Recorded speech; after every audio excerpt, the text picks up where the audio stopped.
ओम शांति 19 फरवरी 2022।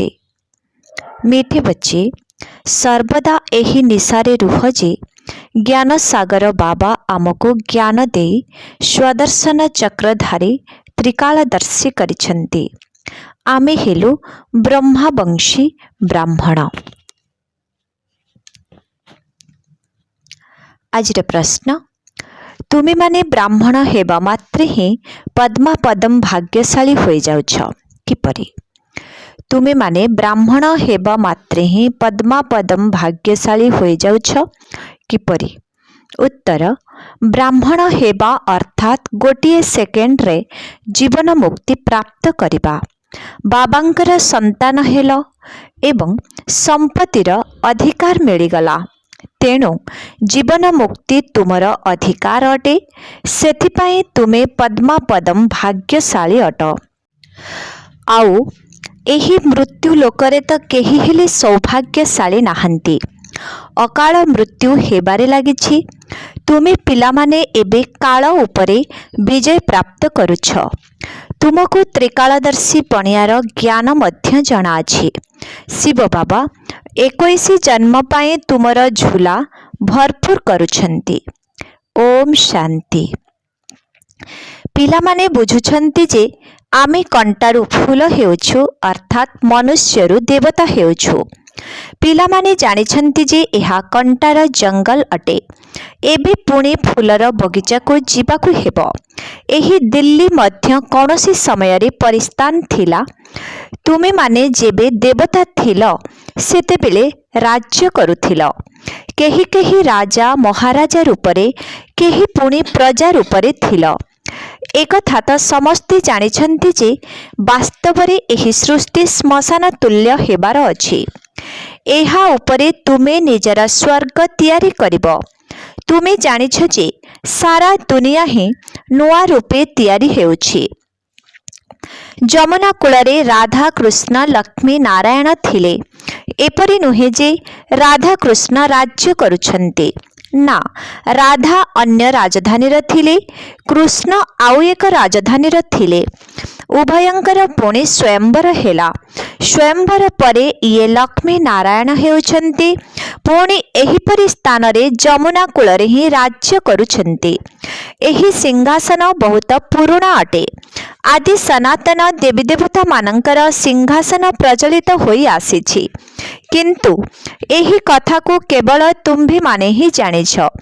तुम्भे माने ही निजर स्वर्ग तैयारी करुछ, राजधानी स्थापन करुछ। किपरि? जोग बल द्वारा। देवी देवता मानकर राजधानी लड़े द्वारा स्थापन होई नथिला। तुमे एठाकू राजयोगर शक्ति शिखिबाकू आसीछ, जहाकी 5000 वर्ष पूर्वे शिखिथिल। तुमे कहिब, हाँ बाबा, कल्प पूर्वे मध्य आजिर दिन रे ही एही समय रे आमे बाबांक ठारू एही विद्या शिखिथिलु। एठाकू केवल संतान माने ही आसीथांती।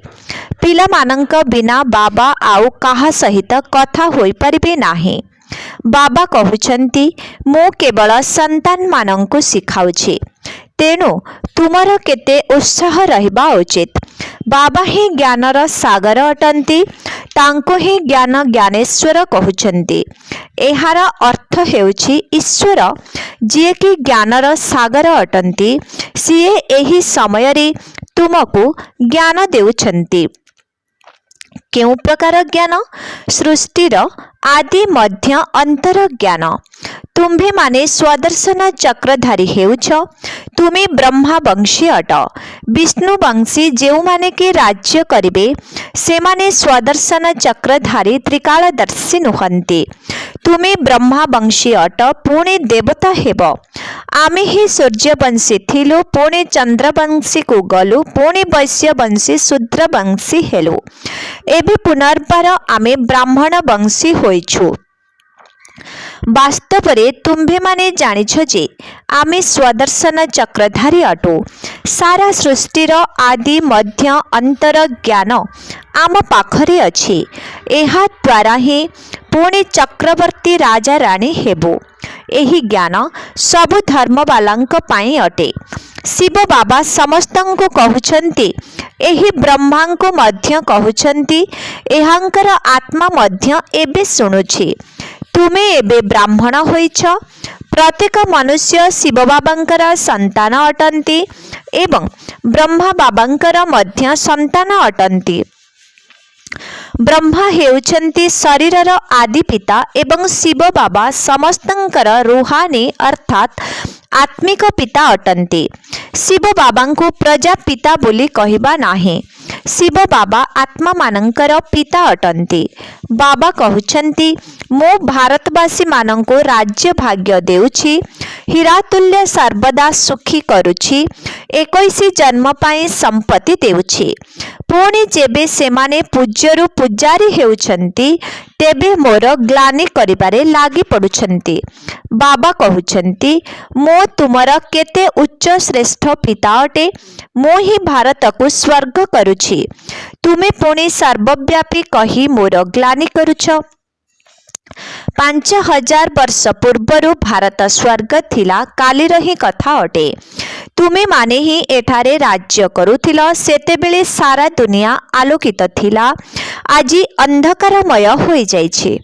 किंतु भाबुछन्ति जे एहा ही स्वर्ग अटे। भारतवासी गान करुछन्ति जे नुआ दुनिया रे नुआ भारत राम राज्य हेउ।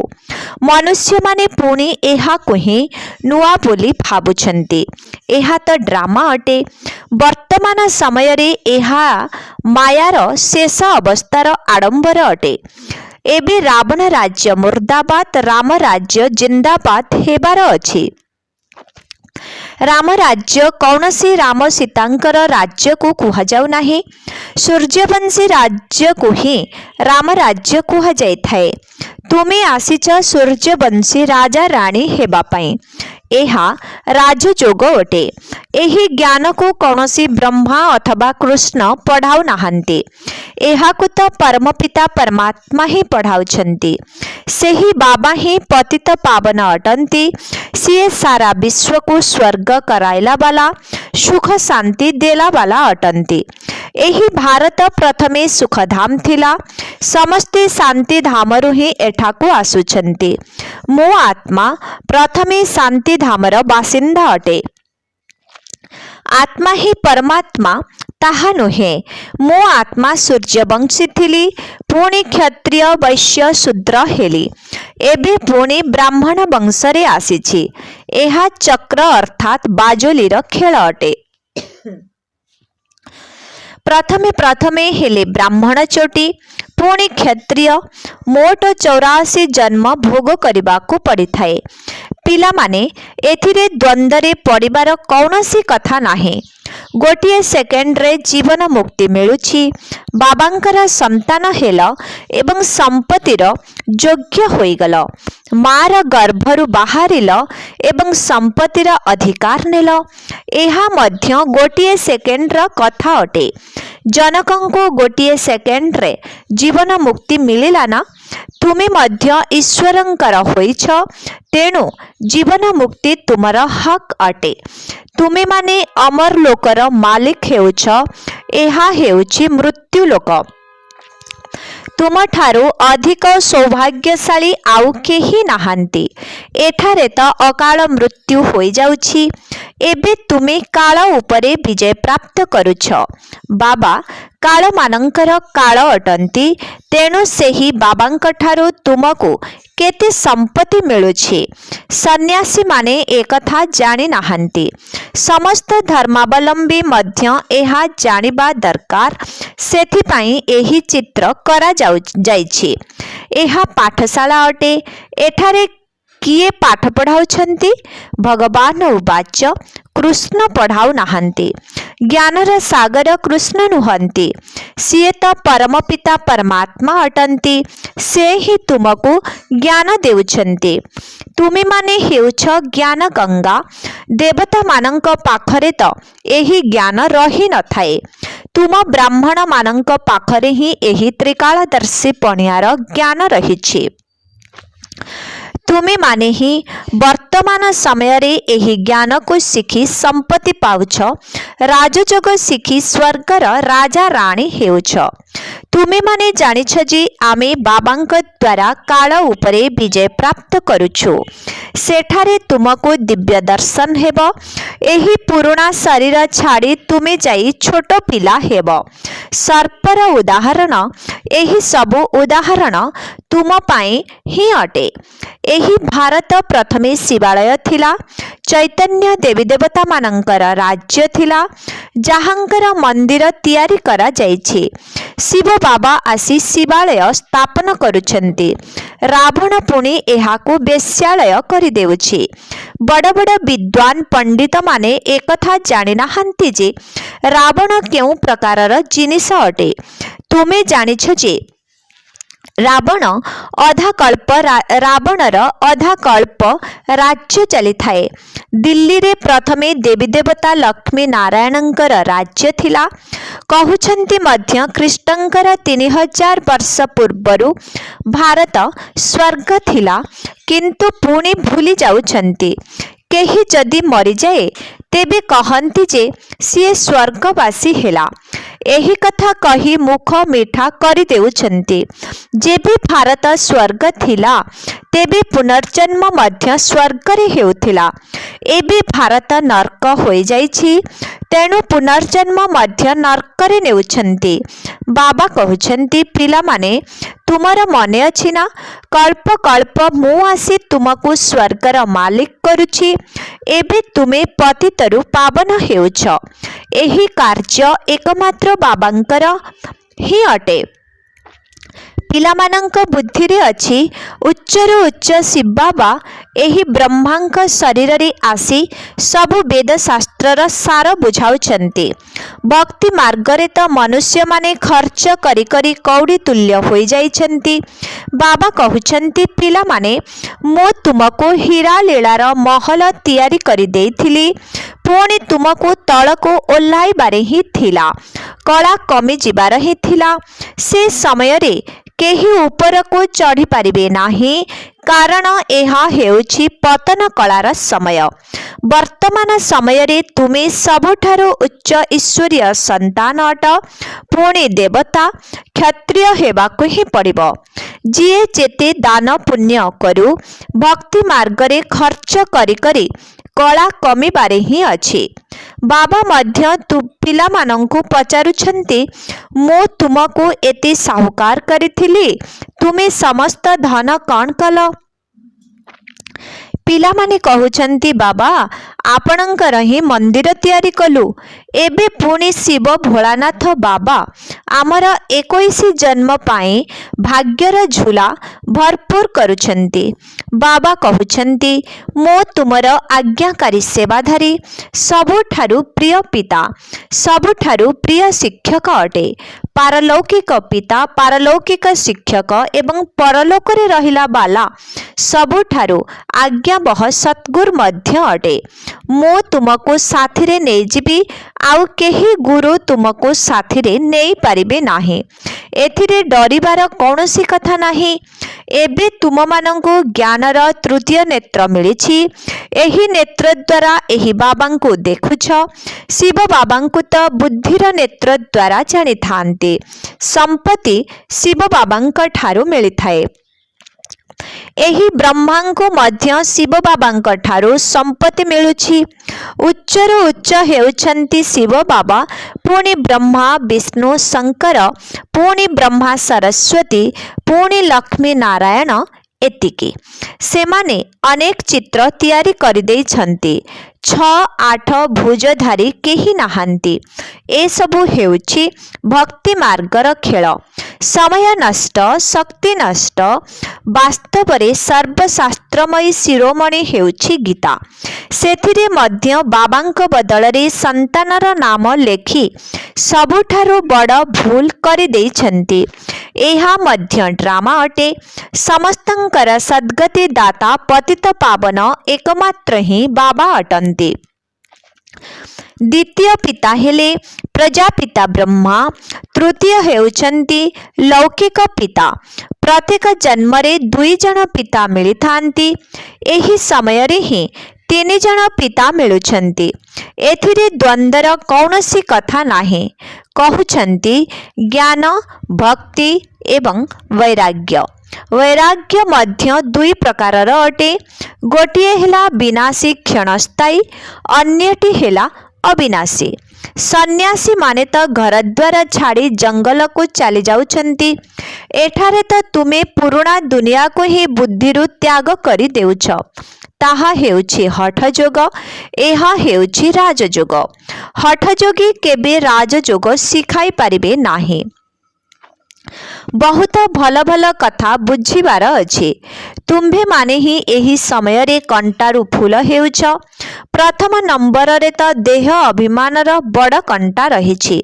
एहा को बाबा ही दूर करि पारिबे, आउ कहार शक्ति ही नाही। अच्छा, मीठे मीठे शिखिलधि संतान मानक प्रति मात पिता बाप दादांकर मधुर स्नेह भरा स्मृति एवं सुप्रभात।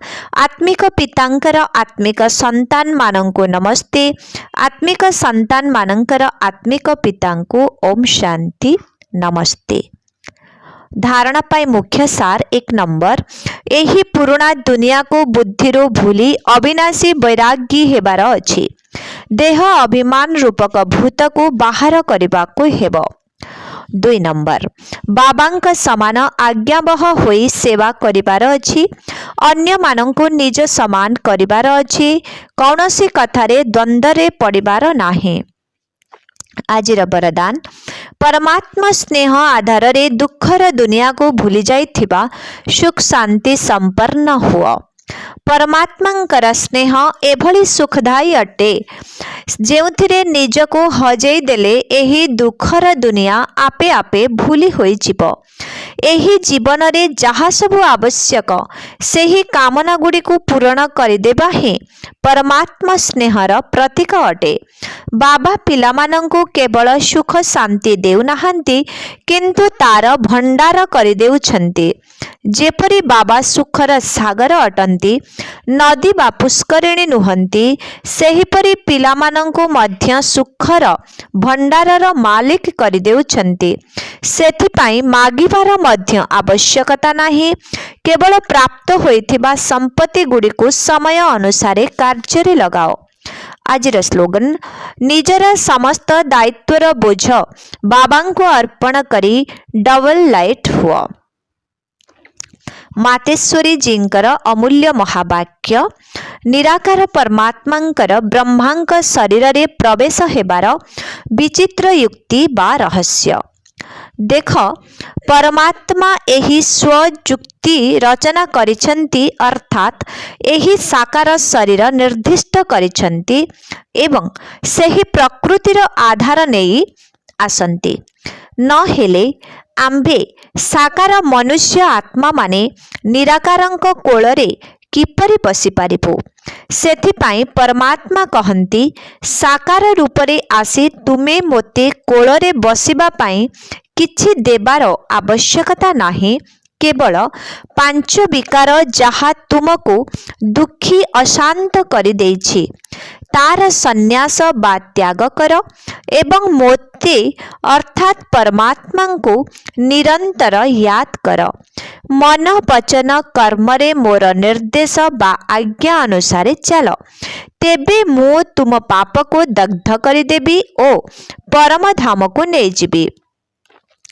एहा हेउछि परमात्मांकर प्रतिज्ञा आम आत्मा मानंक प्रति।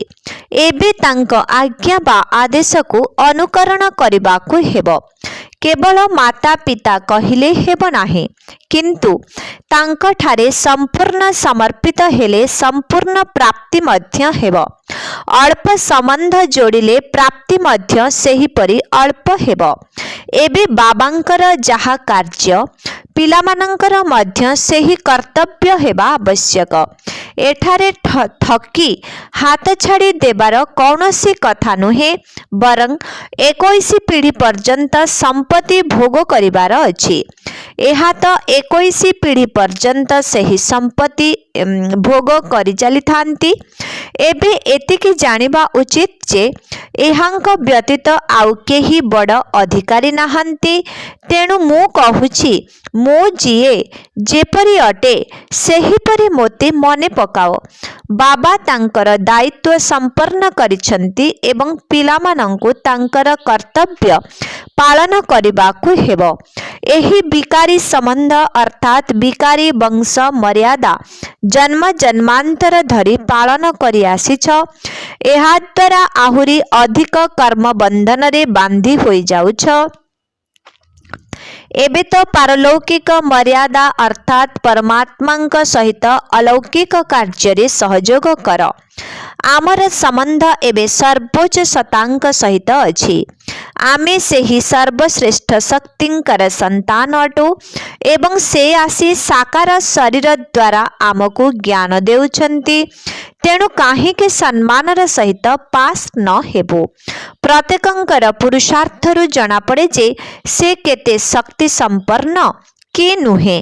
जदि केही परमात्मांकर पोष्य संतान होई निजको तांकर उत्तराधिकारी साब्यस्त करी पुणी तांको छाड़ी चली जाए तो एभली संतान को भस्मासुर कुहाजिब ना। ऊपर को चढ़िले उच्च पद प्राप्ति हुए, तल को खसिले भस्मासुर पालटी जाती। एबे एही कथा मने रखिबा उचित जे आंभ मानंकर संबंध काहा सहित होइछि। आंभ मानंकर संबंध काहा सहित होइछि, जेउ संबंध जोड़िबा पाई देवता माने मध्य इच्छा रखंती। अच्छा, ओम शांति।